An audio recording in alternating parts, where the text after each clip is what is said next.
अस्सलामुअलैकुम। Lecture 40 start करते हैं जी, कैफ 3 का। अच्छा बच्चों, आज कोई 2-4 बच्चे आ गए जो कल नहीं थे, और एज़ एक्सपेक्टेड इन लोगों ने 39 लेक्चर नहीं लिया होगा। तो सबसे बड़ा ख़तरा, सबसे बड़ी परेशानी इस वक्त यही है, लेक्चर तो रिकॉर्ड भी हो रहा है, लेक्चर आपको अवेलेबल भी हो रहा है, लेकिन मसला ये है कि आप लोग आगे से वो लेक्चर ले नहीं रहे हैं। तो प्लीज़ इसको इंश्योर कीजिएगा। मैं आप लोगों के ग्रुप्स में भी मैसेज कर दूंगा, आज अपनी तरफ से भी मैसेज करूंगा।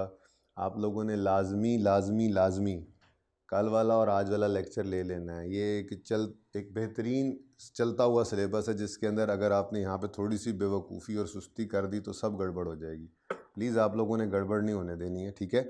मैं कल लेक्चर 39 के अंदर आपके साथ कोई 2-3 सवाल लेक्चर 38 के हैंड आउट वाले डिस्कस किए थे, बल्कि मैंने आपको सबसे पहले तो 37 में से ये क्वेश्चन करवा दिया था। क्वेश्चन 1 करवाया था, क्वेश्चन 2 भी करवा दिया था, डिस्कस किया था, डिस्कस हो गया था। खैर, इसका सलूशन और उसके बाद इन सब के सलूशन भी आज आपको इंशाल्लाह ग्रुप्स के अंदर मैं भिजवा दूंगा। ये क्वेश्चंस आपने कर लिए होंगे उम्मीद है, क्योंकि ये अच्छे हालात दिन चल रहे थे जब आपको मैंने ये अपने पास बुला कर क्लास में पढ़ा कर ये होमवर्क दिया था। तो होपफुली पास होने वाले बच्चों ने इसको कर लिया होगा, नहीं तो अब कर लें, पास होने वालों में शामिल हो जाए। तो ये क्वेश्चन 3, 4, 5, 6, 7 अच्छा सवाल था। 7, 8 कुछ डिस्कस भी किए थे। 9, 10, 11, 12, 13, 14 ये 14 सवाल। और उसके बाद मैंने कल आपके साथ डिस्कशन की थी लेबर की रेलेवेंट कॉस्टिंग की, कि ये कुछ क्वेश्चंस थे। ये कल रात को असल में ये सवाल सीधे पतरे करते करते बनाते बनाते इनके सॉल्यूशंस बनाते बनाते टाइम जो है वो काफ़ी लेट हो जाता है, ठीक है।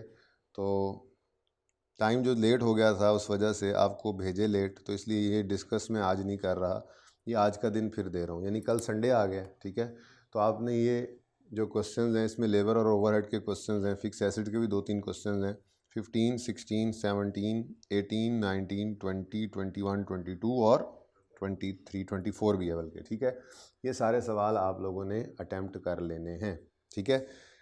इनका सलूशन आज के हैंडआउट के अंदर अवेलेबल है, इनका सलूशन आज के हैंडआउट में अवेलेबल है, लेकिन पास होने वाले बच्चे इन सॉल्यूशंस को बाद में देखिएगा, ठीक है।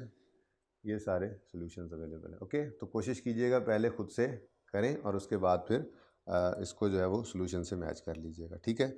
चलें जी, हमने क्या पढ़ा था ज़रा ज़रा दोबारा उसको रिवाइज़ करते हैं। बात कहाँ से शुरू की थी? चलो बात बहुत पुरानी होगी, खैर चलें। बात यहाँ से शुरू की थी कि हमें 3 तरह के सवाल इस टॉपिक में आ सकते हैं। कॉन्ट्रैक्ट को वैल्यूएट कर दो, बिड प्राइस या कॉन्ट्रैक्ट प्राइस या सेल प्राइस डिटरमिन कर दो, या मिनिमम बिड प्राइस कर दो। इसके लिए फिर हमने कहा था कि असल में कहानी कुछ ऐसे चलेगी कि अगर इवैल्यूएशन करनी है, आज एक सवाल ये करने लगे, वैल्यूएशन करनी है कॉन्ट्रैक्ट की, तो रेलेवेंट रेवेन्यूज़ और रेलेवेंट कॉस्ट को कंपेयर कर लेंगे। अगर नेट में पॉजिटिव है रिज़ल्ट तो फिर एक्सेप्ट करेंगे कॉन्ट्रैक्ट को, अगर नहीं तो रिजेक्ट कर देंगे। अगर बिड प्राइस या कॉन्ट्रैक्ट प्राइस डिटरमिन करनी है तो यही रेलेवेंट कॉस्ट्स हैं जो यहाँ पर हमने देखी थी, यानी कि रेलेवेंट कॉस्ट्स को पकड़ेंगे और उसमें प्रॉफिट को ऐड करके बिड प्राइस हम कह देंगे जी, ये कर दें जी कोट। और अगर सवाल में कह देता है मिनिमम बिड प्राइस बताओ, तो उस सूरत में हम रेलेवेंट कॉस्ट के अंदर प्रॉफिट को ऐड नहीं करेंगे। फिर हमने बात की थी रेलेवेंट कॉस्ट क्या होती है, जिसके अंदर ये 3 चीज़ें आए, फ्यूचर का एक्सपेंस हो, कैश में पेमेंट होनी हो और ड्यू टू डिसीजन हो। टाइप्स ऑफ रेलेवेंट कॉस्ट पढ़ी थी हमने, फिर इरेलेवेंट कॉस्ट की टाइप्स पढ़ी थी, और उसके बाद फिर हम इधर आ गए थे। देखिए टाइप्स के बाद relevant cost definition, relevant irrelevant, और फिर हम क्या काम कर रहे थे जी, कंप्यूटेशन ऑफ रेलेवेंट कॉस्ट, जिसके अंदर हमने सबसे पहले किया ओवरहेड्स को, फिर नॉन करंट एसेट्स को, फिर मटेरियल को, और कल हमने कर लिया था लेबर को। क्विकली ज़रा इनको भी देख लेते हैं। ओवरहेड्स के बारे में, क्योंकि ये सवाल में आज फिर इस्तेमाल तो होना ही, ठीक है। ओवरहेड्स के बारे में क्या पढ़ा था हमने, वेरिएबल ओवरहेड्स हमेशा रेलेवेंट होते हैं, और फिक्स्ड ओवरहेड्स सिर्फ तब रेलेवेंट होते हैं जब इंक्रीमेंटल हों, एडिशनल हों, एब्जॉर्ब्ड हों, एलोकेटेड हों, अपोर्शनड हों, जनरल हों। जो एग्जिस्टिंग हैं वो हमेशा क्या होंगे, इररेलेवेंट। रेलेवेंट कौन से होंगे, जो एडिशनल होंगे, जो इंक्रीमेंटल होंगे, डायरेक्टली एट्रीब्यूटेबल, स्पेसिफिक, ये मुख्तलिफ नाम हमने लिए थे, ठीक है। फिर हमने बात की थी अगर फिक्स्ड एसेट हमें ज़रूरत है, आज वाले सवाल में ये भी इंशाल्लाह आएगा और होमवर्क वाले सवालों में भी होगा। फिक्स एसेट अगर हमें ज़रूरत है कॉन्ट्रैक्ट के लिए तो 3 ऑप्शंस हैं। एग्जिस्टिंग एसेट को यूज़ कर लें। अगर एग्जिस्टिंग एसेट को यूज़ करना है तो सवाल के अंदर दी हुई ये चीज़ें, original cost, book value, equity option, इनको इग्नोर करना, ठीक है। और इनमें से अगर कोई एक दे तो वही आपकी रेलेवेंट कॉस्ट है, और अगर दोनों दे दे तो लोअर इनमें से लेना है। लोअर क्या कि कौन कौन से दो थे जी, कि अगर आप इस एसेट को स्क्रैप में बेच दें या किराए पे दे दें, ठीक है, तो आपको कितनी अपॉर्चुनिटी कॉस्ट पड़ती है, मतलब कितना आपका फॉरगोन होता है बेनिफिट, ठीक है। यानी कि आप अगर इस प्रोजेक्ट में इसको इस्तेमाल कर लें तो इसको किराए पे नहीं देंगे, इस स्क्रैप में नहीं बेचेंगे, तो ये क्या है, अपॉर्चुनिटी कॉस्ट फॉरगोन। या ये कर लें, इसको किराए पे ना दें, या बाज़ार में से इस जैसा ख़रीदना है। अब अगेन ये क्या है, कॉस्ट्स हैं, तो कॉस्ट्स के अंदर हमने किस तरफ जाना है, लोअर पे। उम्मीद है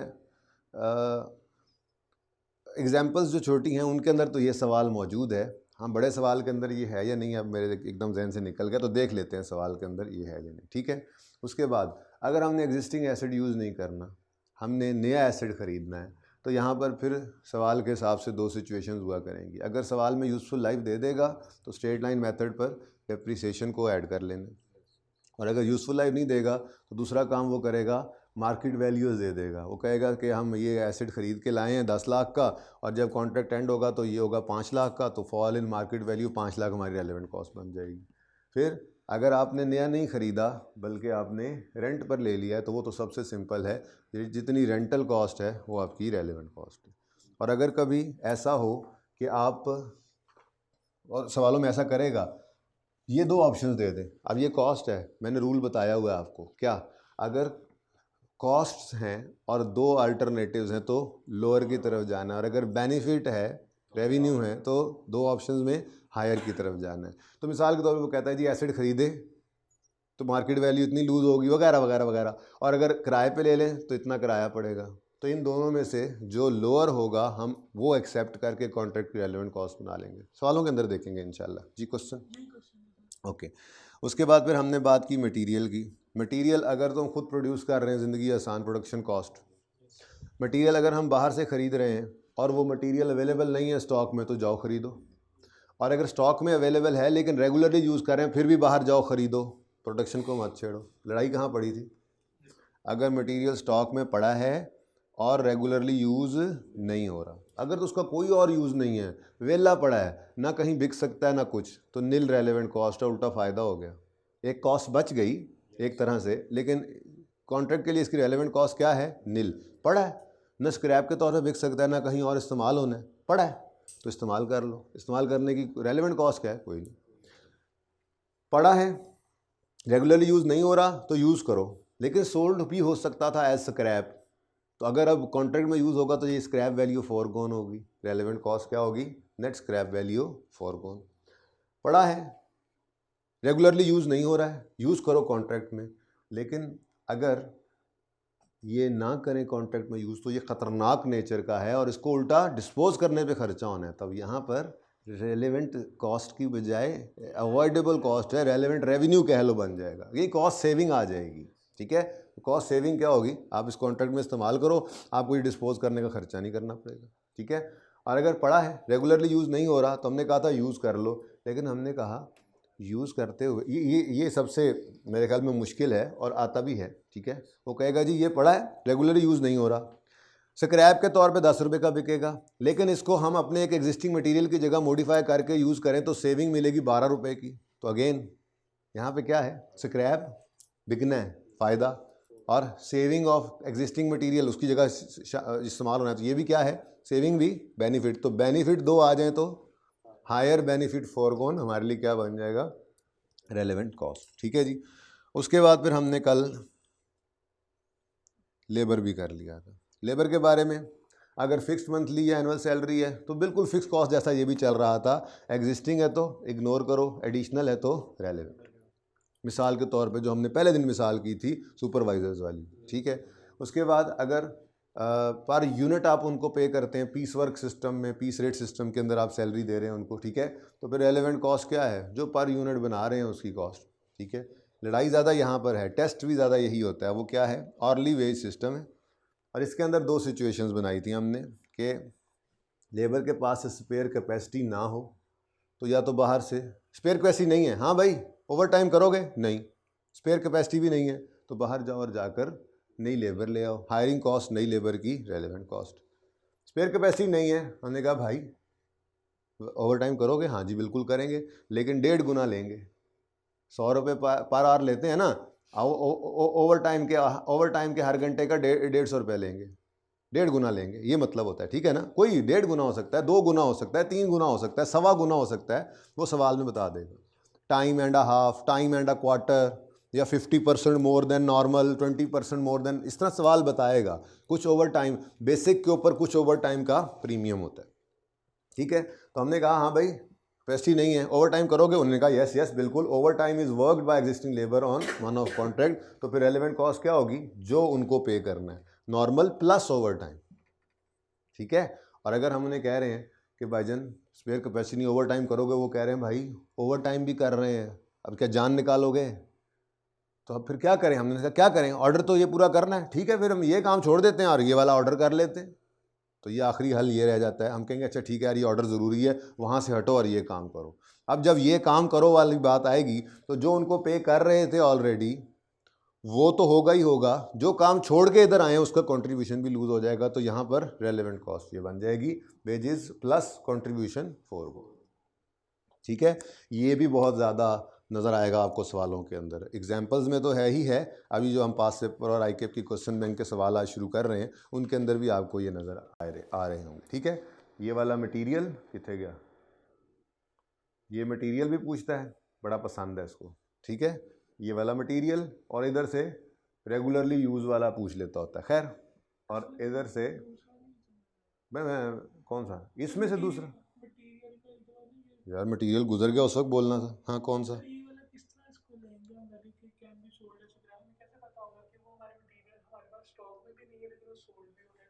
हैं material is available in stock भाई, लेकिन रेगुलरली यूज़ नहीं हो रहा ना। वो कहेगा मटेरियल पड़ा है, रेगुलर यूज़ में नहीं है, वेला पड़ा है, तो कॉन्ट्रैक्ट में यूज़ कर लो। और अगर यूज़ ना करते तो कबाड़िए को बेच सकते थे।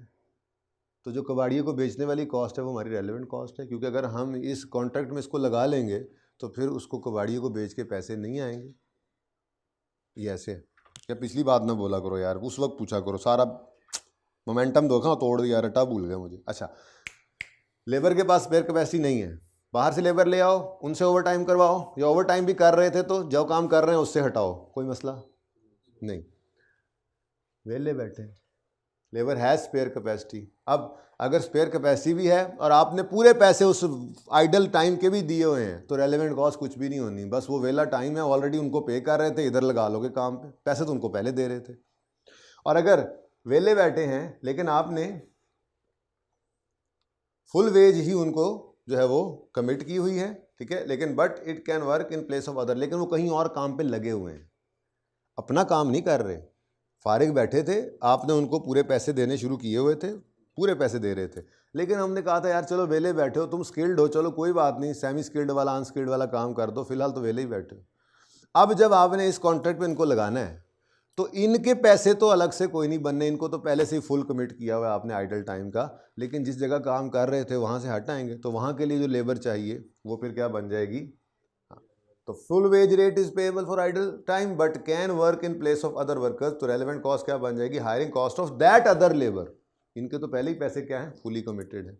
और आखिरी क्या था, आपने उनको वेला बिठाने के भी पैसे दिए हैं ताकि वो रिटेन्ड रहें, लेकिन वो जो आइडल आवर्स हैं, जो स्पेयर कैपेसिटी स्पेयर आवर्स हैं, उनमें आप अगर मिसाल के तौर पे 100 रुपये पर आवर उनका नॉर्मल रेट है तो पूरा 100 नहीं देते, आप उनको 40 50 60 रुपये देते हैं, कुछ देते हैं कुछ नहीं दे रहे। तो जब आप इनको काम पे लगाएंगे तो कहेंगे अब हम वेले नहीं हैं, अब हमें पूरे 100 रुपये दो, तो जो एडिशनल आपने पे करना है वो रेलेवेंट बन जाएगा। अगेन एग्जाम्पल्स करेंगे इंशाल्लाह, बहुत बेहतर हो जाएगा। और उन एग्जाम्पल्स को, कौन सी एग्जाम्पल्स, ये वाली एग्जाम्पल्स, ये 24 तक, ये मैं इसलिए आज डिस्कस नहीं कर रहा क्योंकि मैंने होमवर्क लेट भेजा था तो बच्चे सारे करके नहीं आए। वैसे कितने बच्चे क्लास में करके आए, 1-2 बच्चों ने किया ट्राई, ठीक है चलें गुड, कोई बात नहीं। इसको मैं इसलिए, और ये इसलिए भी कर रहा हूँ कि आप लोग जो घर बैठे हुए हैं, अल्लाह करे आप सब ये लेक्चर ले लें, लेक्चर ले लेंगे, उसके बाद ये सवाल भी कर लेंगे, सॉल्यूशंस भी मौजूद होंगे, तो मैं मंडे को सारी क्लास भरी क्लास के सामने इंशाल्लाह आप लोगों के साथ इन सवालों को डिस्कस करूँगा। ठीक है, अच्छा जी, फिर मैंने तो यही कहा है कि मैं इसके मसले एक ही बार सबसे साथ डिस्कस कर लूँगा। ठीक है, ये बात समझ आ गई है जी, इसको प्रैक्टिस से ही समझ आएगा, आपको प्रैक्टिस करें। 20 में वैसे क्या है बेटा, फिर देखना ना, देखना 20 आवर्स चाहिए और 50 आवर्स चाहिए, आगे उन्हें डिटेल दी तो हुई है। ठीक है, फिर वही बात पूछी जा रहा है, मैंने कहा मंडे को डिस्कस करूँगा मैं, इसका सोल्यूशन भी बना के डाला हुआ है, आज वाले हैंडआउट में है, उसको भी देख लेना, अपने तौर पे भी समझ लेना। डिस्कस इसलिए नहीं आज कर रहा कि आज बाकी सारे भी कर लें। ठीक है, घर बैठे हुए बच्चे भी कर लें, कल संडे आ गया। ठीक है, अच्छा जी, आज का अब हैंडआउट जो है इसमें मैंने क्या कहा है जी, provide solutions of question 15 to 24। मैंने नहीं कहा कि डिस्कस की, सिर्फ सॉल्यूशन प्रोवाइड किया। ठीक है, और हमने अब ये फॉलोइंग क्वेश्चन तो नहीं, क्वेश्चंस सॉल्व करेंगे। ठीक है जी, पहला क्वेश्चन है जी, आई कैप की स्टडी टेक्स्ट की कम्प्रीहेंसिव, आई कैप के ना इस किताब को आपने देखी होगी, छोटी छोटी एग्जांपल्स चलती हैं समझाते और फिर कम्प्रीहेंसिव एग्जांपल्स, बेसिकली उसी के अंदर नॉर्मली पास पेपर्स अक्सर पड़े होते हैं, या पास पेपर्स होते हैं, या बड़े सवाल किसी और बॉडी के ACCA वगैरह के, वो अच्छे सवाल भी होते हैं। कम्प्रीहेंसिव एग्जाम्पल हर चैप्टर के अंदर होती हैं, तो जो एग्जाम्पल पसंद आती है मुझे वो मैं वहाँ से उठा लेता हूँ। ठीक है, बाकी पास पेपर्स जो पढ़े हैं वो तो पास पेपर हैं ही, वो तो ऑलरेडी पास पेपर्स में ही है। ठीक है, तो अक्सर आई कैप की एग्जाम्पल्स में कोई एक दो सवाल ही ऐसे होते हैं जो पास पेपर्स नहीं होते, वरना नॉर्मली होते ही बड़े सवालों के अंदर पढ़े ही क्या होते हैं, पास पेपर, जो हम वैसे ही कर रहे हैं। ठीक है, तो ये सवाल है आपके सामने, इस सवाल को आप पढ़ना शुरू कर दें। वैसे ज़रा सवाल की रिक्वायरमेंट पढ़ के पहले ज़रा बताएं, स्टेट वेदर और not contract should be accepted and support your conclusion with appropriate figures for presentation to management. अच्छा जी, ठीक है, क्या कह रहे हैं जी, इवेल्युएट करना है, आपने क्या करना है जी, प्रोजेक्ट को इवेल्युएट करना है। तो कौन से वाला फॉर्मेट बनाएंगे, पहले वाला फॉर्मेट बनाएंगे जिसके अंदर आपने रेलेवेंट रेवेन्यू लेना है और उसको रेलेवेंट कॉस्ट के साथ कंपेयर करना है, और नेट में अगर रिजल्ट पॉजिटिव आया तो आप कहेंगे जेडी है ना, JD should accept this contract, और नहीं तो शुड नॉट एक्सेप्ट। ठीक है जी, तो अब कहानी शुरू कर लेते हैं। सवाल की रिक्वायरमेंट पहले पढ़ेंगे तो ही फ़ायदा होगा, तो ही टारगेटेड ऑपरेशन होगा। ठीक है, अब आपने सवाल पढ़ लिया, अब आप रिक्वायरमेंट पढ़ ली, अब आप सवाल को पढ़ना शुरू कर दें। ठीक है जी, सवाल को पढ़ना शुरू करें, तब तक मैं थोड़ा सा फॉर्मेट बना लेता हूँ बोर्ड पे। ठीक है जी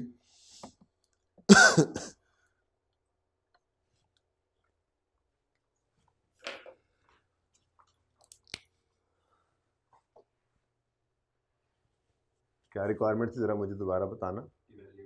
वैल्यूएशन ऑफ, क्या नाम है, हाँ नहीं ऑर्डर का, चलो इवेल्युएशन ऑफ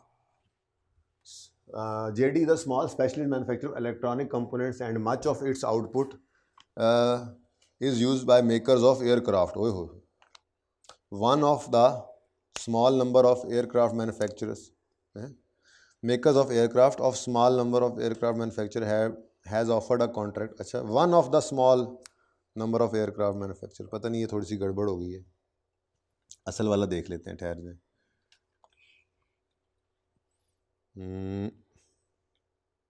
ना यार, एक तो इसने सही काम पकड़ा हुआ है हमेशा ही पहले सफ़े पे।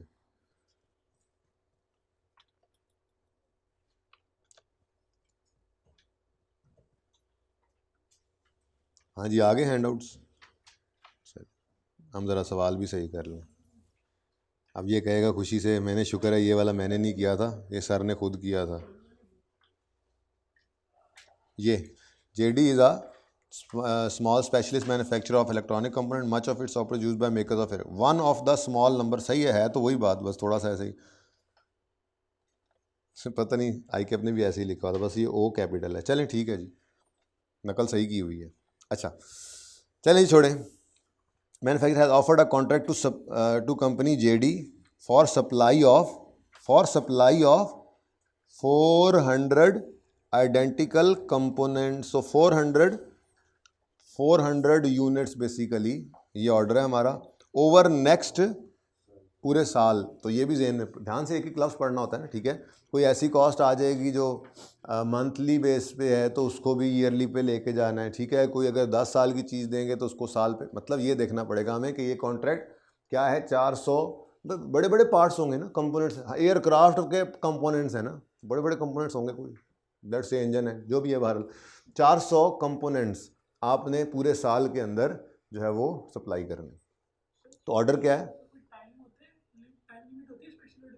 ये क्या लिखा हुआ है, ये क्या लिखा हुआ है बेटा? नहीं, कोई मिनिमम टाइम नहीं है, वो एक लम्हे के लिए भी हो सकता है। मुझे ऑर्डर रिसीव हुआ है और मैं 10 मिनट में वो ऑर्डर पूरा करके फारिग हूँ, ठीक है। कौन सी लिमिट लगानी है आपने जी? सवाल आपको बताएगा, खुद से कोई अजम्पशन लेने की कोई ज़रूरत नहीं है हमें, सवाल हमें बताता जाएगा। ज़िंदगी आसान है, मुश्किल नहीं है, पता नहीं आप लोग क्यों समझते हैं, ठीक है जी। तो 12 महीनों के अंदर 400 ऑर्डर्स, 400 कंपोनेंट्स जो हैं वो सप्लाई करना है, इसका ऑर्डर आया, ठीक है। अब ये आगे आप पढ़ें, मैं फिर पढ़ाइएगा तो फ़ायदा क्या, ठीक है। तो मैं सिर्फ ये देखने आया था कि कितने कंपोनेंट्स हैं। तो valuation of one of order for 400 units या कंपोनेंट्स, नाम भी कोई नहीं है कंपोनेंट का कि वो मैं लिखता।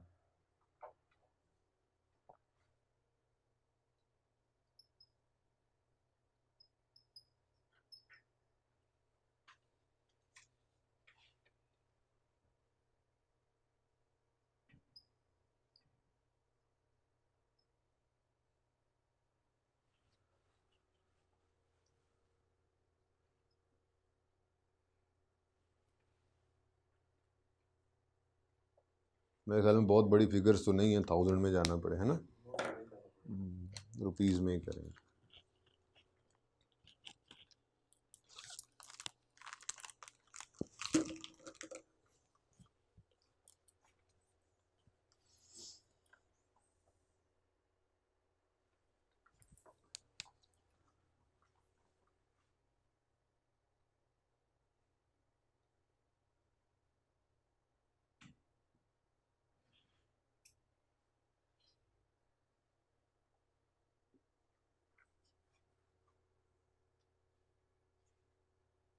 अच्छा जी, अब एक उसूल आज जो आपको सिखाऊंगा वो क्या है, सवाल में अगर आपने किसी चीज़ को इग्नोर करना है तो आपने कोई रूल जहन में रख के इग्नोर किया, जैसे कि कोई रेगुलरली यूज़, अच्छा पढ़ लिए, सारा पढ़ लिए, पढ़ रहे हैं अभी मटेरियल पढ़ा है, चलें। अच्छा चलें, वैसे एक बात चलें बीच में, फिर मैं चुप कर देता हूँ दोबारा।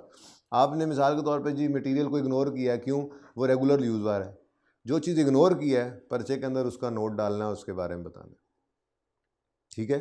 हाँ, जो लिख दिए उसके बारे में तब तक नहीं बताना जब तक सवाल कह ना दे, ठीक है। अब इस सवाल के अंदर उसने नहीं कहा हमें कि आप दोनों बातें बताओ कि लिया क्यों और छोड़ा क्यों, तो हम जिसको छोड़ेंगे सिर्फ उसके बारे में बताएंगे।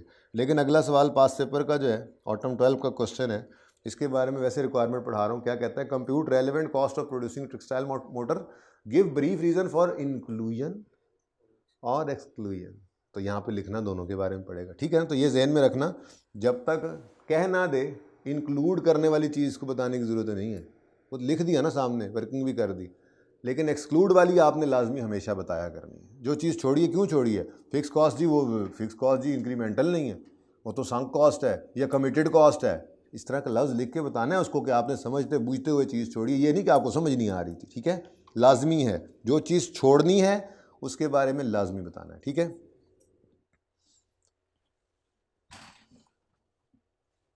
जी। मटेरियल पढ़ लिया, लेबर रिक्वायरमेंट्स, चलें हम मिल के करते हैं, अब शुरू करते हैं काम। State whether or not contract should be accepted and support your conclusion with appropriate figures for presentation to management. Sale price of contract कितनी है? 145 per component, 145 per component per unit and has been suggested by, तो ये उन्होंने offer किया, जो aircraft manufacturer हैं उन्होंने कहा है कि 145 का हम एक यूनिट आपसे ले लेंगे। तो रेलेवेंट रेवेन्यूज़ में मेरे पास सिर्फ सेल प्राइस ही आ रही है फ़िलहाल, ठीक है जी। अब सेल प्राइस कितने रुपए पर यूनिट है? 145 पर यूनिट। और ये ऑर्डर कितने यूनिट्स का है? तो 400 यूनिट्स के साथ मल्टीप्लाई कर दें, 58,000। तो आसान वाले मुफ्त वाले नंबर लें।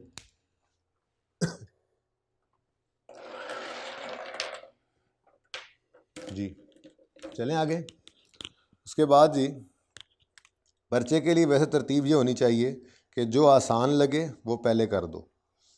अब आपकी मर्ज़ी है। मटेरियल पढ़ लिया है, लेबर ओवरहेड आसान है वैसे, लेबर भी ठीक है, मटेरियल भी ठीक है। चलो मटेरियल से ही करते हैं, ठीक है, आसान है मुश्किल वैसे बाय द वे, लेकिन हमने टाइम ही इतना लगा दिया इन चीज़ों पे कि अब यहाँ पे हमें थोड़ा फ़ायदा होगा। 4 दिन से हम लगे हुए थे, कुछ सवाल छोटे छोटे सवाल कल से शुरू किए, मतलब परसों से, कल से, ठीक है ना। तो हमने सिचुएशन सारी समझ ली, दिमाग के अंदर नक्शे बना लिए। अब पास पेपर्स हैं, आई कैप के क्वेश्चन बैंक के क्वेश्चन हैं, हम हैं, बस ठीक है। अब 70-80% सवाल इंशाल्लाह आपके सही होंगे लाजमी। 100% तो भाई कोई गारंटी नहीं दे सकता, मेरी अपनी नहीं है। मैं भी सवाल करूं तो पहली बार कोई ना कोई गलती हो ही जाती है बंदे से तेज़ी में। एग्ज़ाम की बात करूँ, एग्ज़ाम में मैं भी बैठूंगा तो गलती करूंगा। कैलकुलेशन आप कर रहे हैं, मैं यहाँ पे पढ़ा रहा हूँ, कैलकुलेशन आप कर रहे हैं, पर्चे में ये आपको खुद करनी पड़ती है। मैं भी कैलकुलेशन करूँगा तो हो सकता है तेज़ी में कोई गलती कर दूँ। प्रेशर होता है 3 घंटे 15 मिनट का, बहुत सारे मसले मसाइल होते हैं, तो थोड़ा बहुत तो एरर होता ही है। इसलिए 70-80% इज़ मोर देन इनफ। जी मटेरियल 3 तरह के चाहिए। एक मटेरियल का नाम M1 है, दूसरा मटेरियल का नाम P2 है, तीसरे मटेरियल का नाम एक पार्ट नंबर 678 है, ठीक है जी। तो ये 3 मटेरियल्स हैं। रेलेवेंट कॉस्ट मटेरियल M1 है, उसके बाद मटेरियल P2 और उसके बाद पार्ट 678। कॉस्ट्स के अंदर इन तीनों की कॉस्ट भी हम ले लेते हैं, ठीक है जी। अब 1 बाय 1 पढ़ते हैं। सारे रूल जो पढ़े थे अब आज से वो काम आना शुरू हो गए जी। Note number 1, material M1 is in continuous use by the company. 1000 kilograms are currently held in stock. अच्छा 1 मिनट के लिए मुझे बताओ कितने किलोग्राम्स चाहिए? 3 किलोग्राम्स चाहिए, ठीक है। Data related to production of each component, ये पर यूनिट का डाटा दिया हुआ है। तो एक यूनिट के ऊपर कितने किलोग्राम्स लगने? 3। तो फिर टोटल कितने यूनिट्स बना रहे हैं आप? तो आपकी टोटल रिक्वायरमेंट कितनी है? 1200 केजीज। अब स्टॉक में कितने पड़े हैं? 1000 केजी पड़े हैं, ठीक है। अब हमने सोचा चलो इसको यूज़ करते हैं, लेकिन वो कहने लगा हेल्ड तो है इन stock at a carrying amount of, ये तो वैसे ही संक कॉस्ट है, पता नहीं कैरिंग अमाउंट तो संक कॉस्ट, जब खरीदे थे जाहिर है ये कोई डेप्रिशिएट तो होते नहीं है, तो कॉस्ट भी पड़े होंगे। But it is known that future पर material M is in continuous use by the company. तो अगर कॉन्टीन्यूस यूज वाला है तो आपको याद होगा हमने कहा था कि कभी भी हमने इसको नहीं छेड़ना, हम बाहर बाजार से खरीदेंगे, नॉर्मल काम को चलने दें, ठीक है। तो 1000 kilograms are currently held in stock at a carrying amount of, ये संक कॉस्ट होती है, पास्ट कॉस्ट होती है, पता है ना, ये ख़रीदा होगा इसी पर। अब चूंकि ये मटेरियल है तो डेप्रिशिएट तो नहीं होता, तो कैरिंग वैल्यू का मतलब ये इन्वेंट्री कैरिंग वैल्यू क्या होती है? कॉस्ट या NRE में से जो लोअर हो, ठीक है। तो सिंपल, ये किताबों के अंदर पढ़ा, इतने का खरीदा होगा, हमारे लिए रेलेवेंट नहीं है। But it is known that future purchases will cost 5.5 पर किलोग्राम।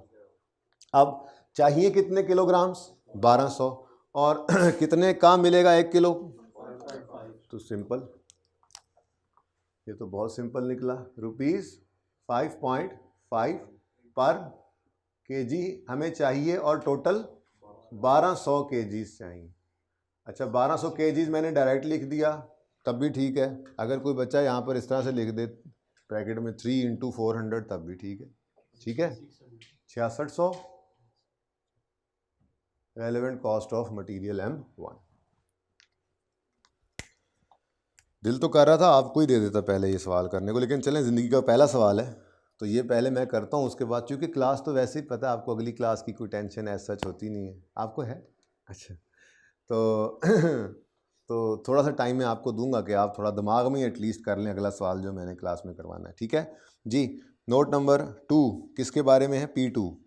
P2 के 2 किलो चाहिए और पर यूनिट दिया हुआ है तो हमें 400 यूनिट 400 कंपोनेंट्स बनाने हैं, तो 800 किलोज चाहिए हमें इसके भी, 800 kgs P2 के चाहिए। अब वो कहता है 1200 kgs P2 के पड़े हैं। अच्छा जी, बहुत अच्छी बात है,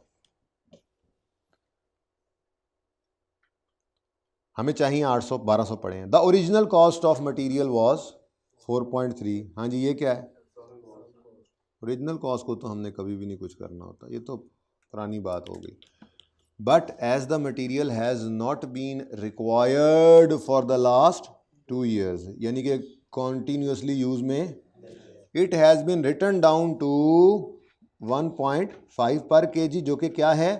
हाँ, मतलब उन्होंने कहा कि जी वो NRV होती है ना, NRV होती है ना, लोअर ऑफ कॉस्ट, और वैल्यू क्या होती है?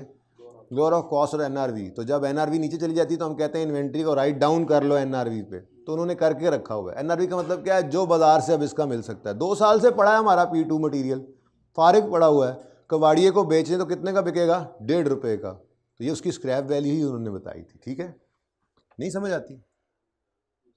समझ आती है? घुग्गू बन के क्यों बैठे हो फिर? अच्छा जी, अब ये तो स्क्रैप वैल्यू आ गई।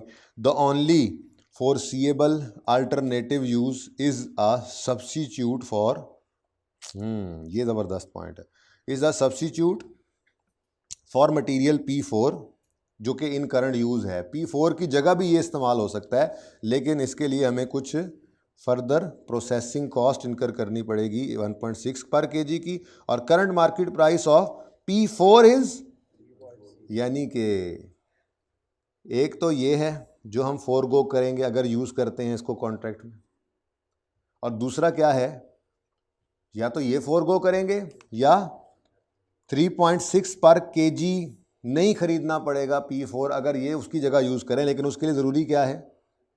इतनी अल्टरेशन कॉस्ट, मॉडिफिकेशन कॉस्ट भी इनकर करें। अब अभी तो बताया था, ये क्या है? ये फोरगो करेंगे मटेरियल P2 अगर हम इस कॉन्ट्रैक्ट में यूज़ करें, तो या ये स्क्रैप वैल्यू फोरगो करेंगे या फिर इन दोनों का नेट करें, सेविंग P4 की और मॉडिफिकेशन कॉस्ट इसकी। तो ये जब नेट करेंगे जितना भी आता है, 2 रुपये आता है, 2 रुपये आता है, ठीक है, 2 रुपये ये सेविंग जाएगी या 1.5 रुपये की स्क्रैप वैल्यू जाएगी। अब बेनिफिट है तो क्या करेंगे?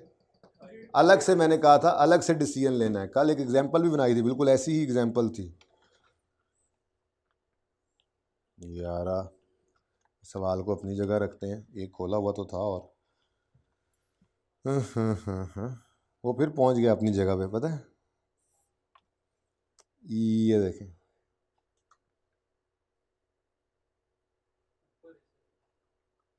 ये है बच्चे, ये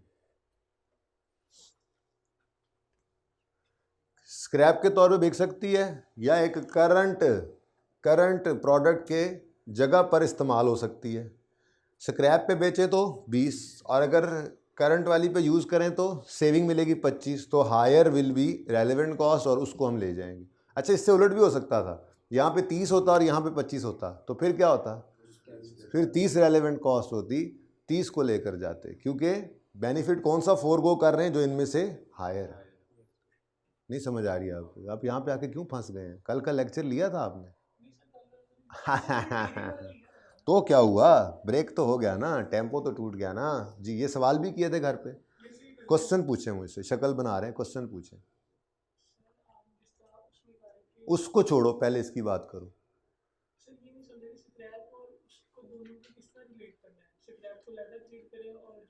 हमारे पास मटेरियल P2 पड़ा है, ये P2 है समझो, ठीक है। ये P2 अगर हम बाज़ार में बेचें तो 20 रुपये का एक बिकेगा, लेकिन ये हमारा P2 जो है ये एक और मटेरियल की जगह इस्तेमाल होता है, जिसको ख़रीदने जाएं तो बाज़ार से 40 का मिलेगा, लेकिन हम इसी मटेरियल P2 को 15 रुपये की मॉडिफिकेशन कॉस्ट डालकर इसकी जगह इस्तेमाल कर सकते हैं। अब अगर हम इस्तेमाल करेंगे तो 40 रुपये की सेविंग होगी, बाहर से ख़रीदने नहीं जा रहे, लेकिन 15 की कॉस्ट पड़ेगी, तो इसका मतलब 25 रुपये की सेविंग हो जाएगी अगर P2 हम इसकी जगह इस्तेमाल कर लें, जो हमारा रिप्लेसमेंट के तौर पे यूज़ हो रहा है। अब मैंने उस दिन भी, परसों भी यही कहा था जब आप क्लास में थे, इस डिसीजन को अलग करो, पहले छोड़ दो, रेलेवेंट कॉस्टिंग छोड़ दो, वन ऑफ कॉन्ट्रैक्ट छोड़ दो, और मुझे बताओ ये सिचुएशन आपके सामने है कि मटेरियल P2 या तो बिक कर 20 रुपये ला सकता है, या करंट एक मटेरियल की जगह इस्तेमाल होकर 25 रुपये सेव करा सकता है। तो क्या करोगे? 25 सेव कराओगे। अब ये 25 सेव कराना डिसाइड हो गया, ये है आपकी P2 की रेलेवेंट कॉस्ट। यानी अगर आप P2 को अपने इस वन ऑफ कॉन्ट्रैक्ट में यूज़ करोगे तो ये 25 रुपये खो दोगे। तो P2 की रेलेवेंट कॉस्ट क्या है? ये 25 फॉरगोन, क्योंकि ये क्या है? Higher benefit forgone. क्या है ये? Higher benefit forgone. हाँ भाई ठीक है, डन हो गई बात, सही है ना? तो छुट्टी करोगे तो ऐसे ही होगा। ज़रूरी तो नहीं है मटेरियल की क्लास ली हुई थी तो कल की क्लास नहीं ना ली, फिर तो क्लास तो टूट गई ना। अब बात आगे चल रही है, बीच में लेबर की बात भी कर रहा हूँ, आप वहाँ फंसे हुए हैं, मटेरियल की बात ऐसे ही गुजरेगी फिर, ठीक है? चलें चलें चलें चलें, यही वाली एग्जांपल दोबारा बना लेते हैं, ठीक है? इसके लिए मुझे नोट लिखना पड़ेगा। अब एक वैसे कितने रुपए हैं ये नहीं पता, इसी के लिए मैं वर्किंग की बजाय नोट का लफ्ज़ लिख लिया करेंगे, ठीक है ना? नोट में ही वर्किंग भी कर दिया करेंगे, ओके? इनटू कितने यूनिट्स, ये पर यूनिट चाहिए ना? नहीं, 800 kgs चाहिए, ठीक है? तो अब ये नोट 1 के अंदर मैं निकाल के लाता हूं कि मुझे P2 कितने का पड़ रहा है, ठीक है? अब नोट 1 सवाल के अंदर, इससे नीचे नोट्स चल रहे होंगे, 2 लाइनें छोड़ देना डिसीजन के लिए, और आगे वर्किंग्स जिस तरह बनाते हो वर्किंग की बजाय नोट्स लिख दो। नोट 1, बीच में वर्किंग भी, बीच में अंग्रेजी भी, ठीक है ना जी? अब मुझे बताओ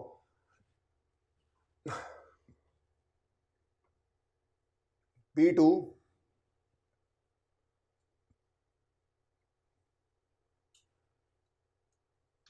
करंटली इन स्टॉक है। नोट जैसे बनाना है वो बाद में बनाते हैं, पहले ज़रा वैसे जैसे लिखा था, ठीक है?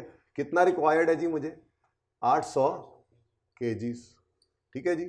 800 kgs रिक्वायर्ड है, ये ऑलरेडी इन स्टॉक है, ऑलरेडी इन स्टॉक। अब इसकी स्क्रैप वैल्यू क्या है? Could be sold as scrap, could be sold as scrap. कितने का? 1.5 पर केजी, ठीक है जी? पर केजी, और can be used in place of P4। अब ये इस P4 की जगह पे यूज़ हो सकता है। अगर इसको यूज़ करेंगे तो कॉस्ट सेविंग ऑफ, बल्कि परचेज प्राइस, जरा मैं अभी समझा रहा हूँ, सवाल में क्या लिखना है वो तो बाद में करते हैं, अभी तो मैं समझा रहा हूँ, ठीक है? Purchase price of P4 saved, कितनी जी? 3.6 पर केजी। अगर आप P2 को P4 की जगह इस्तेमाल करेंगे तो ये 3.6 रुपीज़ बच जाएंगे, क्योंकि ये खरीदने नहीं जाना पड़ेगा। लेकिन उसके लिए ज़रूरी क्या है? Can be used as substitute of material P4 in current use, जो कि है ऑलरेडी यूज हो रहा है, but this would involve further processing cost of 1.6 per KG. इसी में बच्चे गलती करते हैं, इसलिए मैं इस पर टाइम भी लगा रहा हूँ आज दोबारा जी। तो मॉडिफिकेशन, या क्या लफ्ज़ क्या लिखा हुआ था आपके लिए? प्रोसेसिंग, फर्दर मॉडिफिकेशन कॉस्ट कह लें या प्रोसेसिंग कॉस्ट ही लिखें जी, फर्दर प्रोसेसिंग कॉस्ट। देखो ना, मटेरियल P4 की जगह इस्तेमाल होना है इसने, तो फर्दर प्रोसेसिंग 1.6 की करोगे तो ये P4 के इस जगह पर इस्तेमाल होने के काबिल बनेगा। कोई मॉडिफिकेशन कर रहे हैं तो मुझे बताओ 3.6 बचेंगे, ये लग जाएंगे, तो नेट में कितने बचेंगे? 2 kg, 2 पर केजी। अब अगर आप इसको अभी स्क्रैप के तौर पे बेचते हो तो 1.5 पर केजी, और अगर आप P4 की जगह यूज़ करते हो तो 2 पर केजी। ये दोनों बेनिफिट्स हैं, ठीक है? ये क्या है? बेनिफिट। और ये भी क्या है? बेनिफिट, और क्या बताया हुआ है आपको, बेनिफिट हो इनकम हो तो हायर है, ठीक है। इसमें से पहले, फिर मैंने उस दिन परसों भी यही कहा था, पहले यहां डिसाइड करो हायर फायदा, क्या करोगे अगर ये दो ऑप्शन हो तो क्या करोगे, हायर की तरफ जाओगे ना। इसका मतलब आपके इस सिनेरियो में डिसीजन ये है कि आपने ये 2 रुपए बचाने। जब ये 2 रुपए बचाने का डिसीजन ले लिया तो फिर आपको कहा गया नहीं जी हम तो ये मटेरियल यूज कर रहे हैं अपने इस कॉन्ट्रैक्ट में, तो हमने कहा इसका मतलब फिर हम ये खो देंगे, क्योंकि हमने तो फैसला किया था कि हम ये वाला फायदा लेंगे। तो रेलेवेंट कॉस्ट क्या है, ठीक है। अब इसकी थोड़ी सी अंग्रेजी लिखनी होती है, वैसे तो मैंने वो सारी अंग्रेजी बना ही दी है, ठीक है। चलो अंग्रेजी अब कैसे बनाऊं मैं यहाँ पे नोट 1 में लिख रहा हूँ higher benefit forgone will be the, वैसे तो ये काम भी कर दोगे तो चलेगा, will be the relevant cost of material P2, ठीक है। Higher benefit forgone will be the relevant cost of material P2 which amounts to ₹2 और ब्रैकेट में लिख दें इस तरह से, विच इज, ऐसे करके वर्किंग बना दी, तो समझाया था ना वर्किंग कैसे कर रहे हैं, ठीक है। नोट 1 चल रहा है, हायर बेनिफिट फोरगॉन। तो पहला ऑप्शन क्या है जी, रोमन भाई कह रहे हैं, ये होता है ना रोमन, स्क्रैप वैल्यू फोरगॉन जी, रुपीज 1.5 स्क्रैप वैल्यू फोरगॉन, ये पर यूनिट ही कर रहा हूँ, ठीक है ना, फोरगॉन पर यूनिट। अब ये पर्चे के लिए बता रहा हूँ, ये तो आपको समझाया, पर्चे में ऐसे लिखना है, ठीक है। और दूसरा क्या है, सेविंग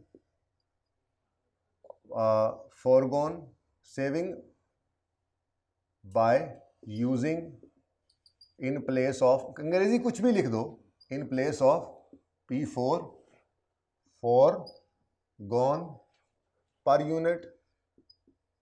अब ये कितनी है जी, ऐसे करके बता दो, 3.6 माइनस 1.6 कितना जी। तो हायर बेनिफिट फोरगॉन क्या है, higher benefit forgone will B, इतना भी काफ़ी था, इसको यू ना भी लिखें, बस इतना काफ़ी। अब जब ये लिख लिया, higher benefit forgone will be the relevant cost of material P2 for this order, ठीक है। तो यहाँ पे आके मैंने क्या लिख दिया, ₹2 पर केजी। एग्जामिनर नोट 1 जाके पढ़ो, एग्जामिनर नोट 1 पढ़ा, नोट 1 भाई ये है, ये ठीक है, ये ऊपर, बस इतना सा, ये तो सिर्फ आपको समझाया था,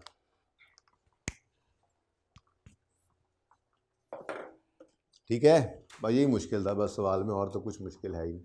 तो इस तरह से लिख दो, यूं भी लिख सकते हो, इससे भी आसान तरीका बताऊं, मैं भी सीख रहा होता हूँ ना साथ साथ, मुझे भी अच्छा लगता है, इससे बेहतर क्या, नोट 1 लिखा, scrap value forgone saving by using in place of P4 forgone, और निचली लाइन में लिखा रेलेवेंट कॉस्ट ब्रैकेट में हायर।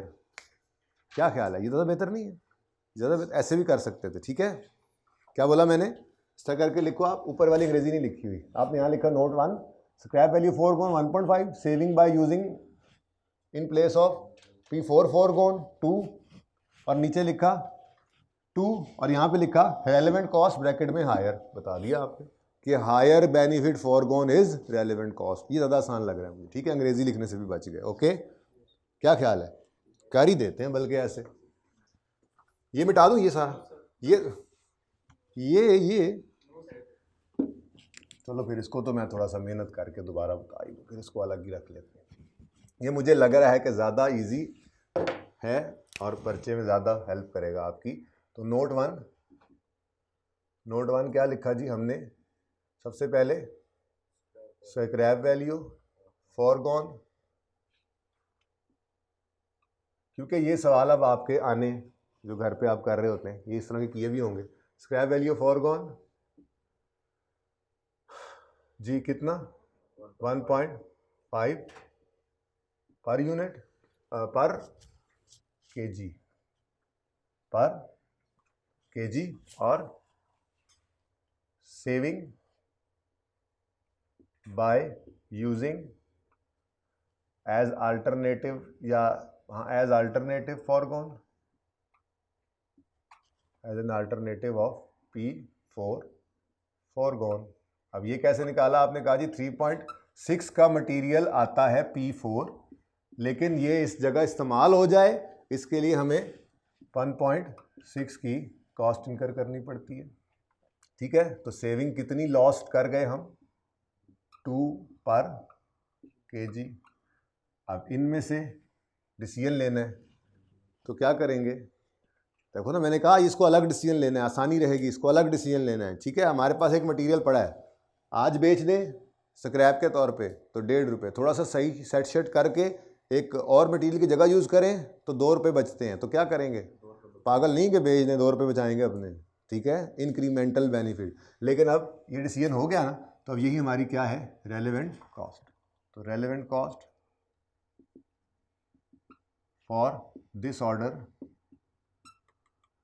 ये हायर हो गई। ठीक है जी, तो ये हमने सारी बातें ही ऐसे लिख कर बता दी। तो क्या बेहतर लग रहा है, पहले वाला या ये वाला? दोनों बेहतर है, तो फिर जो दिल करे वो करना। Next number 3। अरे मुफ्त के नंबर आ गए, मुफ्त वाले। It is estimated that part number 684 could be bought for 50 each. और ऊपर लिखता है वन पार्ट नंबर 678, एक 678 नंबर पार्ट भी चाहिए। कितने जी? कितने चाहिए पार्ट्स? एक। हर कंपोनेंट पर एक पार्ट नंबर 678 भी चाहिए। ठीक है जी, और वो कह रहा है एक पार्ट नंबर 678 जो है वो 50 का आ सकता है। इतना सीधा सवाल भी होता है जी बेटा, आई कैप का ही सवाल है।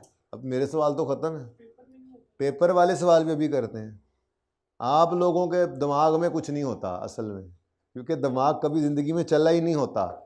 अभी चल रहा है ना इस दफ़ा, तो आप कोई पास पेपर उठा कर कर लें, होने लग जाएंगे, आधे पौने सही होने लग जाएंगे। ठीक है जी बच्चे, रुपीस नहीं, ₹50 पर कंपोनेंट, पर part into 1 part.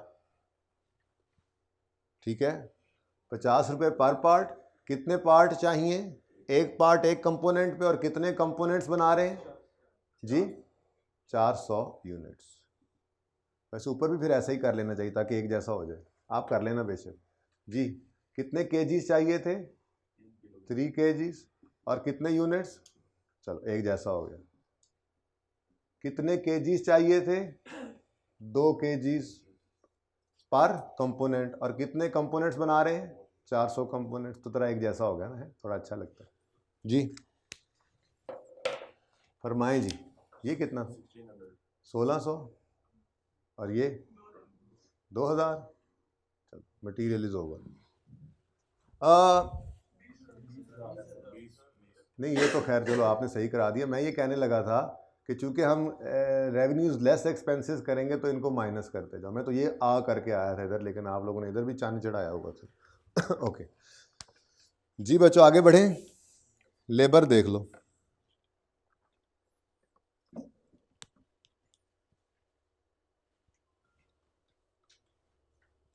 Each component would require 5 hours of skilled labor and 5 hours of semi-skilled. A skilled employee possessing the necessary skills is available in spare capacity and he is currently paid wages of 5 per hour. A replacement would, however,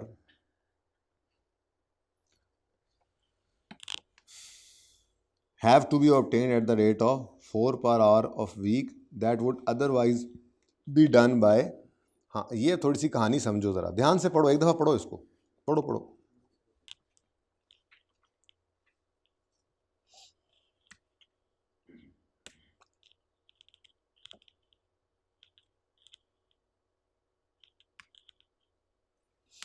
देखो दोनों अलग अलग करनी है, skilled labour cost भी और semi skilled की भी। स्किल्ड लेबर और सेमी स्किल्ड लेबर।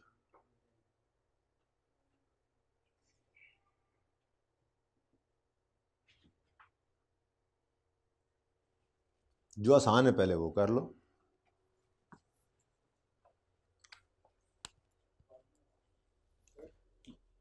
पार्ट 2 बना दें।